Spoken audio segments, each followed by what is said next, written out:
horse with the speed of light, a cloud of dust, and a hearty hi-yo silver, the Lone Ranger.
With his faithful Indian companion Tonto, the daring and resourceful masked rider of the plains led the fight for law and order in the early western United States.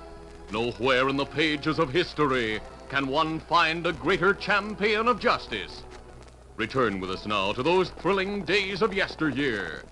From out of the past come the thundering hoofbeats of the great horse Silver. The Lone Ranger rides again. Come on, Silver! Let's go, big fellow! Hi-yo, Silver! Hi!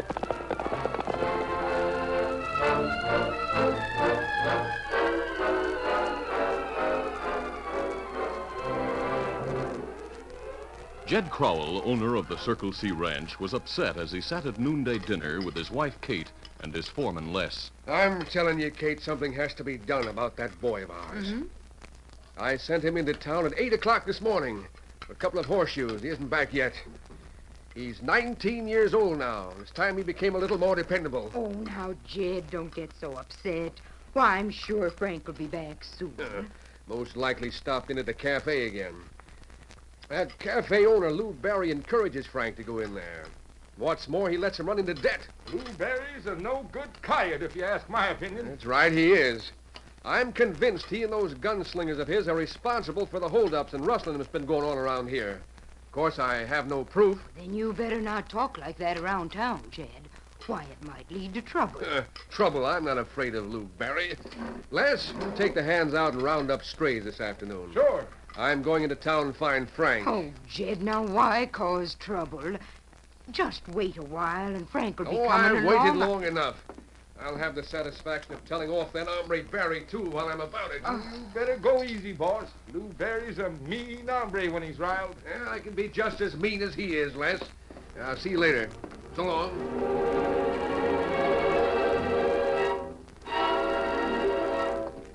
Jed Crowell rode to town and pulled to a halt in front of the cafe. Oh, there. Steady now. There's Frank's bronc at the hitch rack. He's in the cafe just like I figured.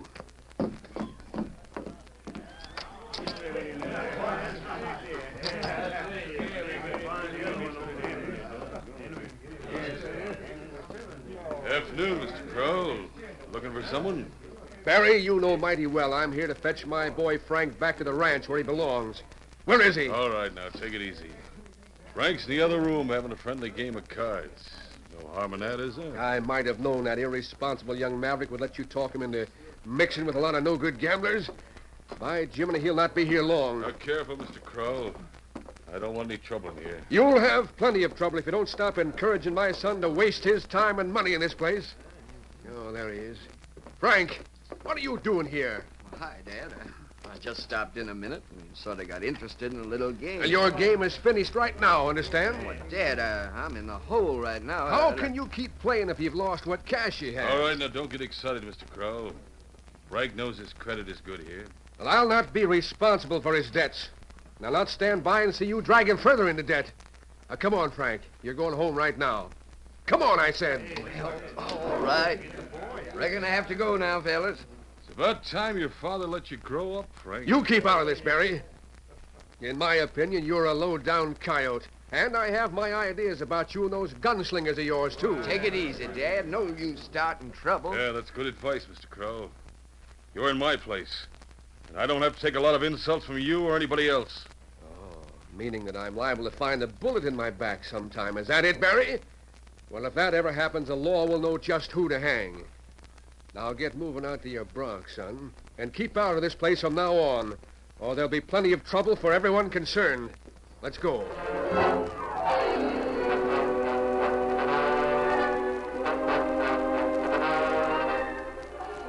After Jed Crowell and his son Frank left the cafe, Lou Barry was talking to two of his hired men in his office. You hombres were out front when Jed Crowell came in. You must have heard what he had to say. Yeah, I was expecting you to go for your gun most any minute, Lou. Weren't you, Curly? Yeah, Spud. I was sort of surprised to see Lou take that kind of talk from Crowell. Jed Crowell is a big rancher. Has lots of influence around here. Don't want any open trouble with him. What he needs is a slug in his back to quiet him down. Right. Could be shot from ambush and nobody... No. Like he said, if anything happened to him, the law'd blame me. You're not going to let him get away with that sort of stuff, are you, Lou? No, but I'll find a way to get back at him. Anyhow, he suspects us of being connected with some of the things that have happened around here. It's not good to have him saying what he thinks. Yeah, that's right, it isn't. You better think of a way to shut him up. You leave it to me, I'll think of something. Now, let's get out front. All right. When the time comes, I'll get even with Crow. Let's go.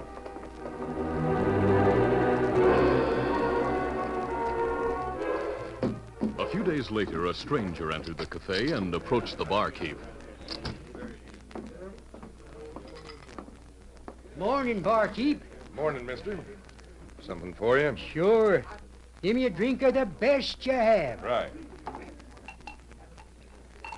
Here you are, mister. Good. Keep the change. Well, thanks a lot. You must be celebrating or something. Well, I reckon I am in a way. I sold my farm south of here, and I'm taking the cash and heading north to the railroad. Oh, going back east? No, going on to California. Hey, what trail do I follow from here to get to the railroad at Flint Rock? Well, let's see. Reckon the trail northwest from town. You go past the Circle C spread, then branch left to the river trail. Well, thanks. I'll pick up a few supplies at this store and then follow your directions. Traveling alone? Yep. I don't have any folks, so I'm free to roam wherever and whenever I please. Well, goodbye, mister. Maybe I'll see you again sometime. Adios, stranger. Hey, boss. Did you hear what that stranger had to say just now? Yeah, I heard him. Hey, look. Here comes Frank Crow. Well, Frank, thought your old man said you couldn't come in here anymore. I came to bring you a small payment on what I owe you, Barry. Here's $50. Yeah. Is that all? Now, look, Frank, you owe $500. I'll have to have it all right away. But I don't have it right now. I have to pay in installments. That's the best I can do. You'd better get it then, or I'll go to your father for Well, it. no, don't do that. Dad doesn't know how much I owe. The only way for you to keep him from knowing is to find some way to get it then. I have to have it by tomorrow, understand? But I can't get it by then. Give me more time. Tomorrow. That's final. Well, I'll try to get it somehow, if I have to go to Dad myself. But I'll not let you go to him. I reckon Dad's right about you, Barry. Once I get you paid off, I'll keep out of here for good.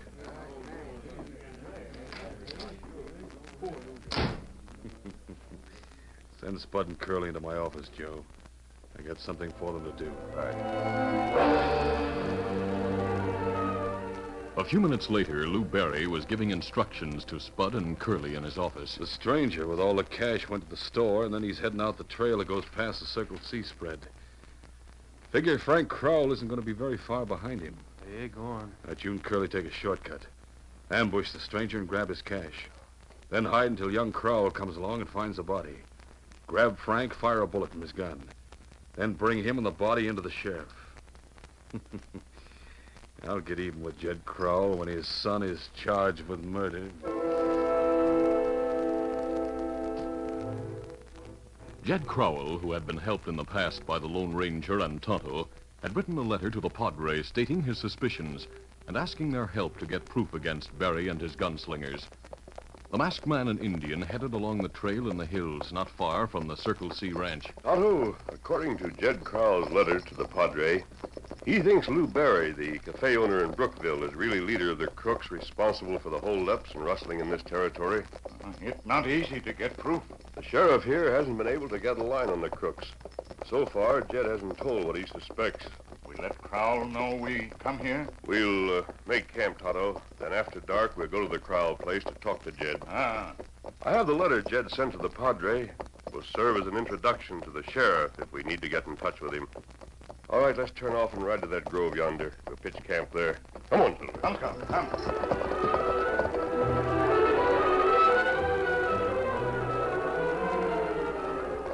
Meantime, the two gunslingers, Spud and Curly, took a shortcut to a gully which bordered the trail the stranger would follow. Hold there. Yeah, this is a good spot, Curly. Yeah, we shouldn't have long to wait either. Steady now. Come on, steady, boy. Don't forget, you have to wait for Frank Crowell to show up. I know that. Lou sure has the deal all figured out. We get the stranger's cash, and Frank Crowell gets blamed for murder. Yeah. And Lou gets even with Jed Crowell. Hey, wait, here comes somebody now. Yeah. He'll ride past you in a minute, and we'll put a slug in his back. There he comes. Look, you're a better shot than I am, Spud. So you let him have it. And we'll go make sure he's dead and grab the cash. Right. Hey, from the description the barkeep gave, that's the one we're waiting for. Let him have it now, Spud. There goes. You got him, Spud. Now let's make sure he's done for and grab that cash. Right. Come on. Steady, boy. Hit him! Hit him! Hit him.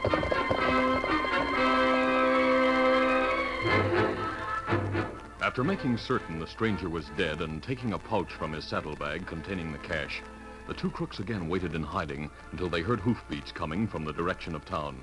Then they went up around a bend in the trail and waited again. Meanwhile, Frank Crowell, upset by his talk with Lou Barry, rode along at a slow pace as he tried to think of how to raise the money to repay his debt. I hate to tell Dad, but I'll have to. There's no other way. Holy mackerel. A body on the trail. Get up there, boy. Whoa, steady, boy. See if he's dead. Yeah. Done for, all right. Shot through the back, seems like. Hey, what's this? Hey, Frank Crowell. Spud and Curly, I'm glad you came along. I just found this fella here. He's dead. Huh? Shot in the back. Hey. Yeah, he's done for, all right. We heard a shot just before we came around the bend, remember, Curly? Yeah, that's right. Funny I didn't hear it. I reckon you heard it all right, Frank. Reach. What is this? Thanks, like he said. Well, sure, but... We don't know why you gunned this stranger, Frank. But from where we stand, it looks like you did. Huh, Curly? Sure. Who else could have done it? I'll take your gun, Frank. My gun? Oh, yeah, look at it. You'll see I haven't used a bullet. No. I'll let the sheriff look at it when we get to town. Let's tie Frank on his horse, Spud. And we'll tote the body to town and turn Frank over to the law for murder.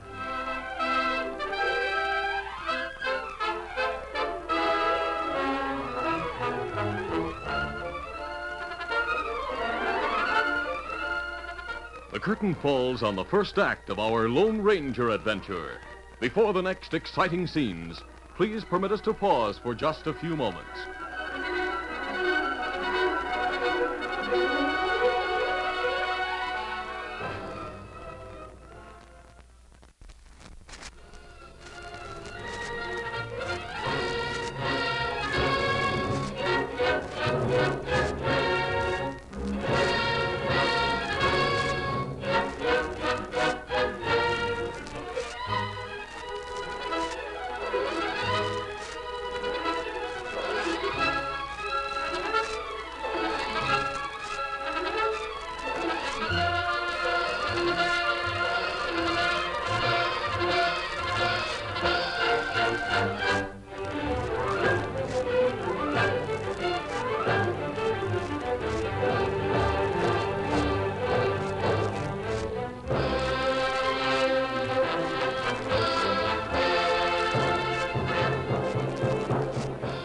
now to continue. The two killers, Spud and Curly, appeared around the bend in the trail just as Frank Crowell knelt down beside the body of the stranger. They accused Frank of the killing, took his gun, and tied him on his horse. Hey, I reckon that'll hold him. Yeah. I didn't do it. I didn't. We came around the bend a little while after hearing the shot and caught you red-handed, Frank. Now, maybe when you have your trial, you can convince the jury you didn't do it. But I doubt it. Yeah, that's right. We better... Hey, look, the coyote. I'll get him. Yeah, must have missed him. Well, come on. Let's get the corpse and Frank to town and get this over with. Later, Curly and Spud, with Frank Crowell and the dead stranger, stopped in front of the sheriff's office. Hold it. What's going on here? Here's the sheriff, Curly. Tell him. This here stranger's dead, Sheriff. We heard a shot, came down the trail, and found Frank Crowell bending over the corpse. Great day. Is that true, Frank? Well, he did see me bending over him, Sheriff. I was trying to see if he was dead, but I didn't kill him. I swear I didn't. Curly has his gun, Sheriff. Give him the gun, Curly. Yeah, sure. Here it is, Sheriff. Just like it was when we took it away from him. You shot at a coyote with that gun. Did I, Spud? You were there. Of course not. He's just trying to make an excuse in case the sheriff finds an empty cartridge in his gun. Now, look. Yeah, bullet was fired all right. Carry the body into my office and then go for the coroner. Right. All right. Frank, you're coming with me as a suspect until I can ask more questions and find out exactly what happened. Right now, sure looks mighty bad for you. Come on, we'll go inside. But I'm telling you. That night, the Lone Ranger and Tonto visited Jed Crowell and learned that Frank had been jailed for the murder of the stranger. By thunder, they've cooked up a case against Frank. That's what they've done. But with those two gunslingers as witnesses against him, Jed, we must do something. We must. Why, I just know Frank didn't kill that man. Of course he didn't. But we gotta find some way to prove it. You say the sheriff found the bullet that had been fired from Frank's gun? Yes. But Frank says one of those crooks fired at a coyote. He must have used Frank's gun then. I'd like to get all the facts from Frank if possible. It's dark out. I'll take you in and have you meet the sheriff. He'll let you talk to Frank, I reckon. We'll use the back way into town. That good idea. Oh, I do hope you'll be able to prove Frank's innocence. We'll try, Mrs. Crowell. Let's get going now, Jed. Right.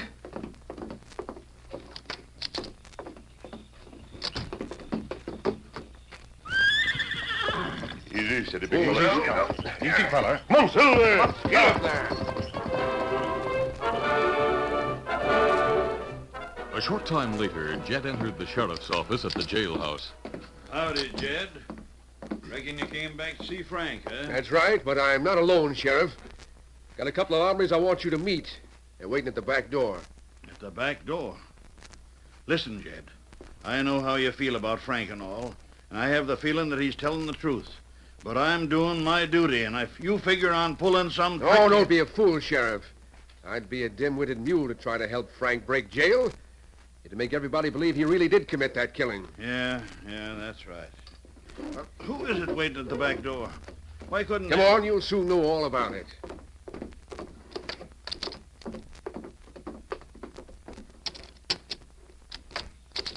Come on in and meet the sheriff. Right. Come, Tonto. Hey, what the...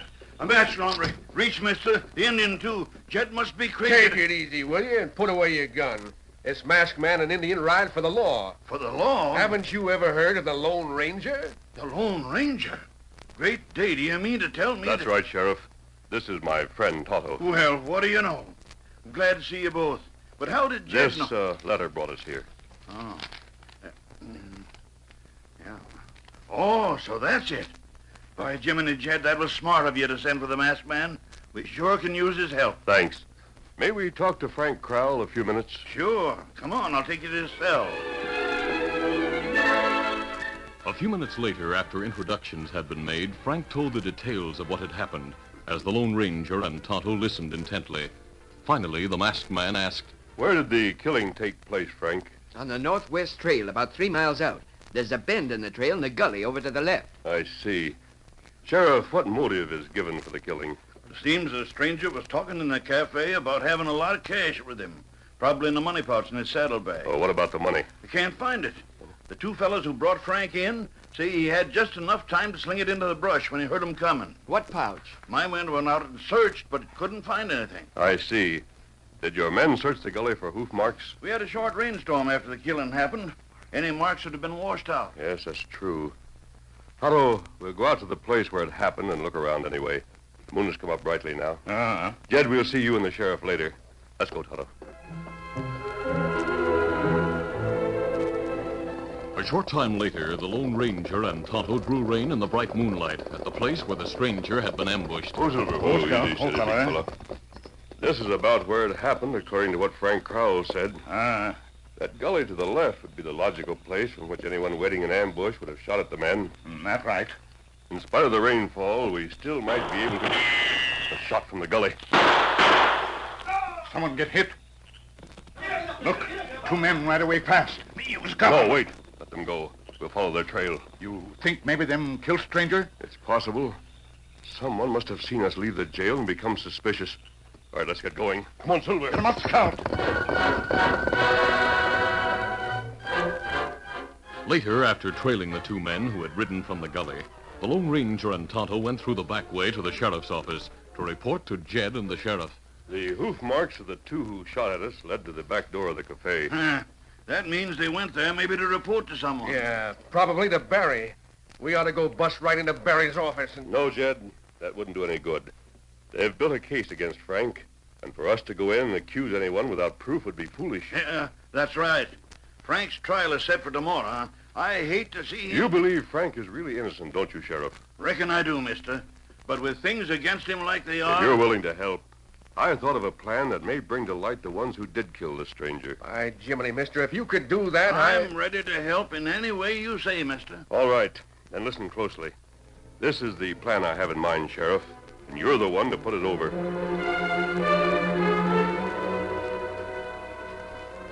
Later that evening, the cafe was crowded with men who were discussing the expected trial of Frank Crowell. Yeah, it sure is hard to believe that young Crowell would go that far to get the cash to pay back what he owed Lou Barry. Yeah, maybe it's hard to believe. By golly, Curly and I caught him red-handed. Didn't we, Curly? Sure did. We heard the shot.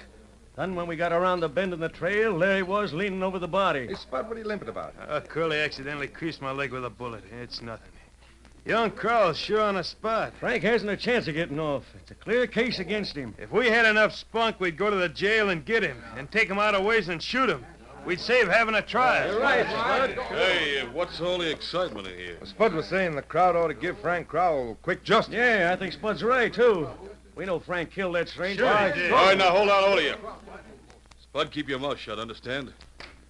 Young Crowell will be found guilty of this trial. We have to have things done legal in this town. Glad to hear you say so, Barry. It's the sheriff. It's good to know you're such a law-abiding citizen. Well, thanks, Sheriff. We know Frank Crowell will be convicted. The evidence against him. It looks that way. But I'd sure like to get the boy to tell what happened to the 2 pouches of cash that's missing from the stranger's saddlebags. 2 pouches of cash, you say? That's right. I got word the banker down in the town where the stranger came from might testify that the fellow was carrying the cash he got for selling his farm in 2 pouches. What? How could he testify to that when... Shut up, Curly. What do you know about it? Yeah, Curly. Just what were you going to say, anyway? Why, nothing at all. Like Lou said.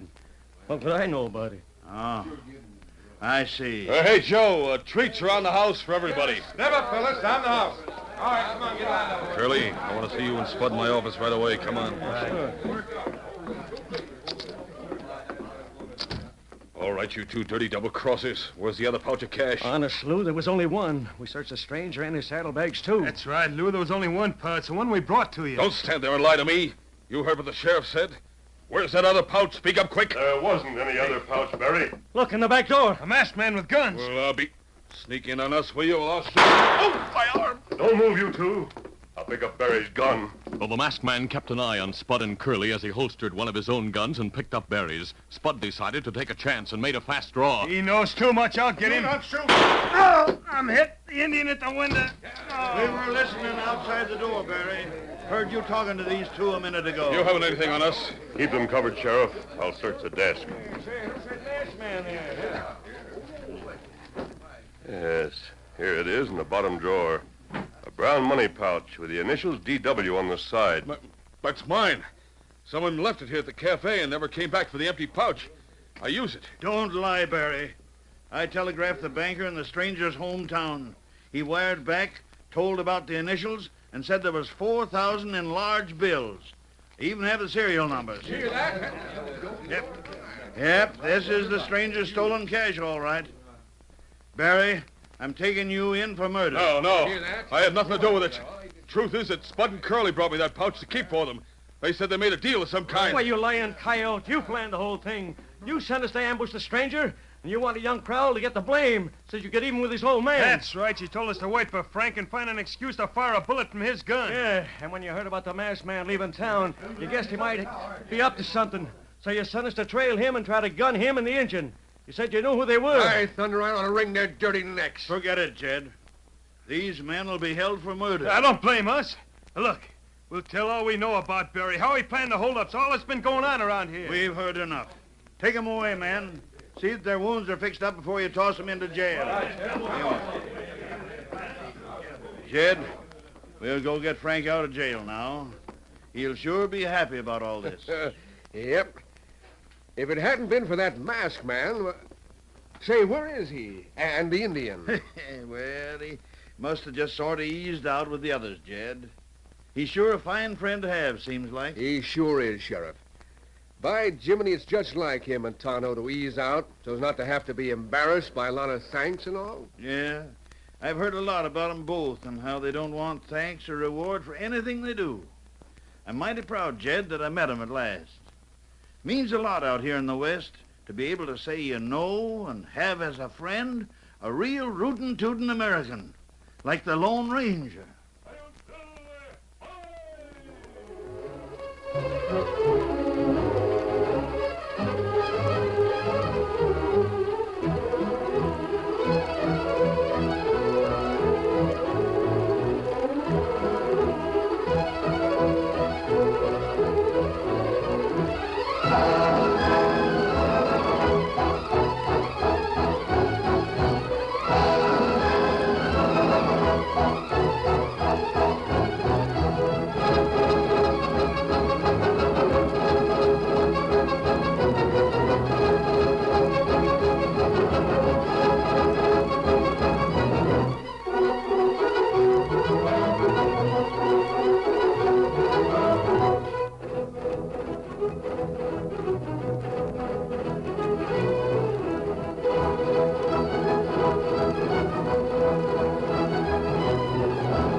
This is a feature of the Lone Ranger Incorporated, created by George W. Trendle, produced by Trendle Campbell Enterprises, directed by Charles D. Livingston, and edited by Fran Stryker.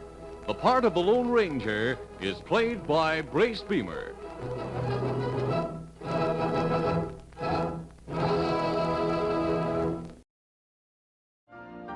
You've been listening to the OTR Gold Network. Find more classic radio at otrgold.com.